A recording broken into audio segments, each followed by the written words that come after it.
Tonight, one state looks likely to greenlight medicinal marijuana. So will it soon happen nationwide? Right, lots to get to tonight, but first we'll get to the headlines. And there's new hope today for those who have chosen to break the law to access medical marijuana for themselves or for their loved ones after the Victorian opposition leader threw his support behind legalisation if his party win the upcoming state election. When Victorians vote in November, the predicted landslide victory for Labor will mean more than a simple change of government for some families. It will also make Victoria a place where the prescription, manufacture and distribution of medical cannabis is legal. So many families are having to make that really difficult choice, the worst of choices, between breaking the law and saving their child's life. This year, we've met multiple Australians who have made the tough choice to illegally use medical marijuana, like 24-year-old Daniel Haslam, who turned to cannabis oil to cope with the chronic pain of fortnightly rounds of chemotherapy for stage 4 bowel cancer. I've just got to do it, but I'm not proud of it and I'm not happy about having to do it. But we need to do it. What choice do we have? I want to get old. The proposed law change in Victoria won't make smoking marijuana legal. Instead, it will clear the way for cannabis oil to be used in the treatment of serious conditions such as cancer, multiple sclerosis, HIV/AIDS, glaucoma and Parkinson's disease. There's been a shift in New South Wales too, where both sides of politics have given tentative support for a new bill that will legalise medical marijuana. The AMA has cautiously backed the move. There's a growing body of evidence to show that medical marijuana may have a clinical use. Just like any other medicine on the Australian market, we would require medicinal cannabis to go through the same regulatory hoops. If we haven't got the compassion and the courage to update this law and to drag this law into the 21st century, then children will die. Victorian mum Cassie Batten turned to cannabis oil 10 months ago in a desperate bid to keep her 3-year-old son Cooper alive.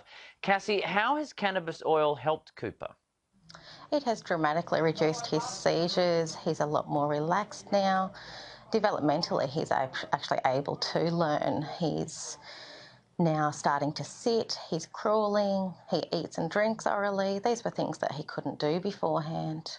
When you say control his seizures, how many seizures was he having in a day? He would have anything up to 60 seizures a day, with his longest being 1.5 hours long. We couldn't plan anything. We didn't know within the next 24 hours where we would be, whether we'd be at home or in hospital.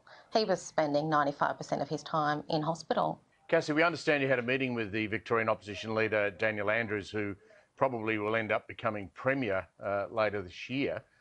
How did that meeting go? He asked about Cooper, what his life was like beforehand, and he could see the difference now.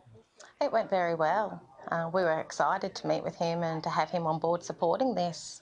Well, you've had difficulties in the past. The police have, I think, spoken to you about the cannabis use, and I understand that Human Services is going to pay you a visit.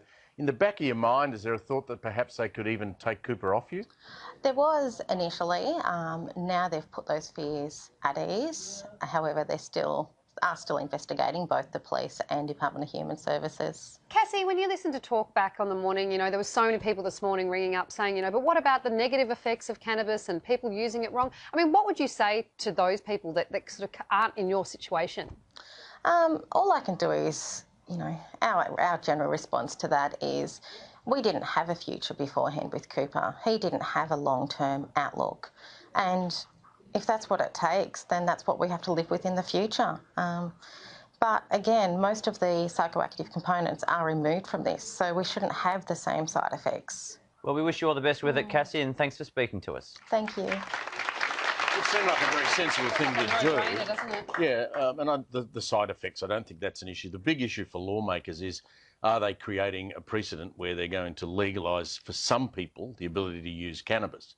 And then it'll get into a legal minefield when someone's caught in a street with, you know, a joint or something. I think that's what the lawmakers are worried about. It's either that or loss of life. So. Well, I mean, that woman there, imagine going through that 50 seizures a day. Yeah.